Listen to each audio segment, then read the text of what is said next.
Welcome to the class. आज के इस एक्सप्लेनर में हम डायरेक्टली एक ऐसे लेजेंडरी लिटरेरी फिगर की डीप स्टडी करने वाले हैं जिन्हें ऑक्सफोर्ड डिक्शनरी ने ऑफिशियली मैन ऑफ लेटर्स का टाइटल दिया था।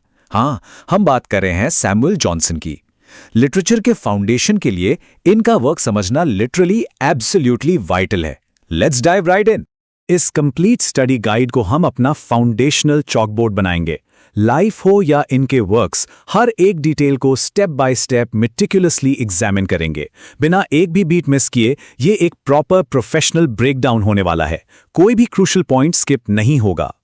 ये रहा हमारा आज का structured syllabus. Meet the man of letters, early career and periodicals, poetry and neoclassical tragedy, defining the English language, late masterpieces और finally core themes and exam review। तो चलिए शुरू करते हैं। Section 1, Meet the Man of Letters। सबसे पहले उनके fundamental biographical context और वाइटल स्टैटिस्टिक्स को एस्टैब्लिश करना बहुत जरूरी है। ओके, इन डेट्स को ध्यान से नोट कर लीजिए। 18 सितंबर 1709 को इनका बर्थ हुआ लिचफील्ड, इंग्लैंड में। और करियर देखिए, 1709 से 1784 तक एक solid run as a poet, essayist, critic और लेक्सिकोग्राफर।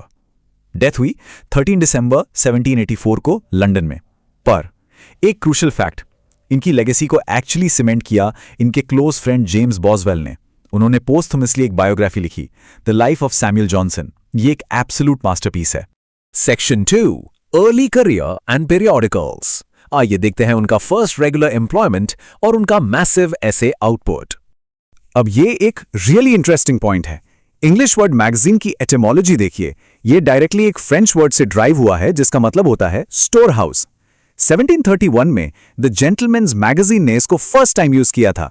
यह मैगजीन एडवर्ड केव ने फाउंड की थी और यही जॉनसन का फर्स्ट रेगुलर एम्प्लॉयमेंट बना, जहां वो सिल्वनस अर्बन के पेन नेम के अंडर लिखते थे।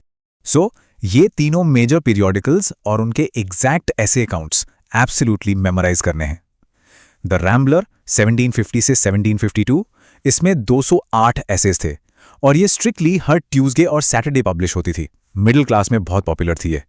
फिर द एडवेंचरर, जिसमें जॉनसन और जॉन हॉक्सवर्थ ने पॉलिटिक्स और करंट अफेयर्स पर फोकस किया। और लास्ट में द आइडलर 1758 से 1760 के बीच, जिसमें टोटल 103 एसेज थे। इन फैक्ट्स को एकदम फर्मली ध्यान में रखना है। Section 3, poetry and new classical tragedy. देखते हैं कि कैसे इन वर्क्स ने उनका रेप्यूटेशन ऐसे सिवी आगे बिल्ड किया। क्लास, यहां एक क्लियर कंपैरेटिव डिस्टिंक्शन समझना जरूरी है। दो वर्क्स, लंदन जो 1738 में आई और the vanity of human wishes जो 1749 में। लंदन रोमन सैटिरिस्ट जुवेनाल के थर्ड सैटिया का एक इमिटेशन है। इसमें कैरेक्टर है थेल्स। वहीं दूसरी तरफ the vanity of human wishes Juvenal के 10th सैटिया का इमिटेशन है। और सबसे बड़ा माइलस्टोन क्या है पता है? ये वो पहला वर्क था जिस पर एक्चुअली टाइटल पेज पर ऑफिशियली सैमुअल जॉनसन का नाम प्रिंट हुआ था। फर्दरमोर, उनकी एक नियो क्लासिकल ट्रेजेडी है जिसका नाम है आयरीन, 1749। ये exactly neo classical unities of time, place और एक्शन को स्ट्रिक्टली फॉलो करती है। ये रिचर्ड क्नॉल्स की general history of the Turks पर बेस्ड है। लव, जेलसी, पॉलिटिकल कॉन्फ्लिक्ट, ये सब इसके कोर थीम्स हैं। एकदम classic structure. Section 4, defining the English language. आइए देखते हैं इंग्लिश लैंग्वेज का एक सच में मॉन्यूमेंटल लेक्सिकोग्राफिकल वर्क। सबसे पहले तो इंग्लिश वर्ड लेक्सिकोग्राफर का मीनिंग समझना पैरामाउंट है। लेक्सिकोग्राफर बेसिकली वो पर्सन होता है जो डिक्शनरी कंपाइल करता है। जॉनसन का मेन एम था इंग्लिश लैंग्वेज को एक स्टेबल, स्टैंडर्डाइज्ड बेसिस देना, क्लियर डेफिनेशंस और ऑथर्स के कोट्स के साथ। ऑलमोस्ट 9 साल लग गए उन्हें ये स्टैंडर्ड सेट करने में। It's literally a giant puzzle solved by one man. और इस टास्क का स्टैगरिंग स्केल देखिए, 42,773।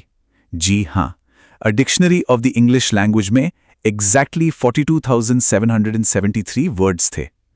15 अप्रैल 1755, इस एग्जैक्ट पब्लिकेशन डेट को एकदम फर्मली याद रखना है। ये नंबर और ये डेट दोनों ही एग्जामिनेशन पॉइंट ऑफ व्यू से बिल्कुल क्रूशियल हैं। Section 5, late masterpieces and biographies. ये फेज उनके डीप फिलोसॉफिकल और बायोग्राफिकल टेक्स्ट्स को क्रोनोलॉजिकली कवर करता है। अब आते हैं रैसलस, प्रिंस ऑफ अबिसिनिया पर, जो 1759 में आई थी। इसका सबटाइटल मेमोराइज करना एक एब्सोल्यूट रिक्वायरमेंट है। The choice of life. ये बेसिकली ईस्टर्न फिलॉसफी से इन्फ्लुएंस्ड एक फिलोसॉफिकल टेल है जिसमें मेन कैरेक्टर है रेस्टलेस। इसकी कोर थीम क्या है? The search for happiness. और इसके साथ एक रियलाइजेशन की, सच कहूं तो कंप्लीट ह्यूमन सेटिस्फैक्शन एकदम इम्पॉसिबल है। काफी डीप, राइट? एक और बहुत बड़ा नंबर 52। 1779 से 1781 के बीच उनका final major work of literary criticism आया, lives of the most eminent English poets. इसमें उन्होंने डायरेक्टली 52 एमिनेंट इंग्लिश पोएट्स की बायोग्राफिकल और क्रिटिकल अप्रिसिएशन प्रोवाइड की, मिल्टन से लेकर ड्राइडन, पोप और बाद में शेक्सपियर तक। ये 52 का फिगर काफी इंपॉर्टेंट एकेडमिक टचस्टोन है, इसे लॉक कर लीजिए। Section 6, core themes and exam review. अब टाइम है आज के सारे नोट्स को सिंथेसाइज करने का और एक रैपिड फायर रिव्यू सेशन का। अगर हम इनके सारे वर्क्स को डीकंस्ट्रक्ट करें तो कुछ की पिलर्स या थीम्स कंप्लीटली स्टैंड आउट करते हैं। मोरालिटी और वर्च्यू, एक strong social criticism, human nature को डीपली समझना, हैप्पीनेस की कंटिन्यूअस सर्च, एक हल्का सा पेसिमिज्म और सिनिसिज्म, और ऑफ कोर्स ड्यूटी और रिस्पॉन्सिबिलिटी। ये सारे थीम्स उनके एसेज से लेकर उनकी डिक्शनरी तक सब कुछ पावरफुली कनेक्ट करते हैं। Okay, time for a professional exam review. अभी थोड़ी देर पहले हमने रोमन सैटिरिस्ट जुवेनिल के इमिटेशंस का क्रिटिकल कंपैरिजन डिस्कस किया था। सो माइंड में रिकॉल कीजिए कौन से वर्क्स हैं जो डायरेक्टली जुवेनिल को इमिटेट करते हैं। और इसका परफेक्टली करेक्ट रिस्पॉन्स है लंदन, जो जुवेनिल के थर्ड सैटायर को इमिटेट करता है, और the vanity of human wishes जो 10th सैटायर को इमिटेट करता है।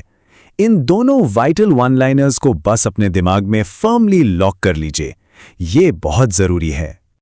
अब बचे हुए एसेंशियल फैक्ट्स, डेट्स और नंबर्स का एक रैपिड फायर टेस्ट करते हैं। ये कुछ ऐसी डिटेल्स हैं जिन्हें प्योरली एकेडमिक मास्टरी के लिए स्किप करना एब्सोल्युटली इम्पॉसिबल है।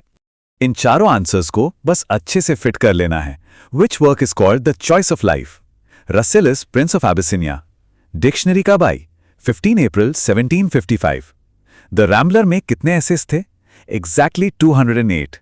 और जॉनसन की बायोग्राफी किसने लिखी? जेम्स बॉसवेल ने। ये फैक्ट्स इस step by step master class का एकदम निचोड़ हैं।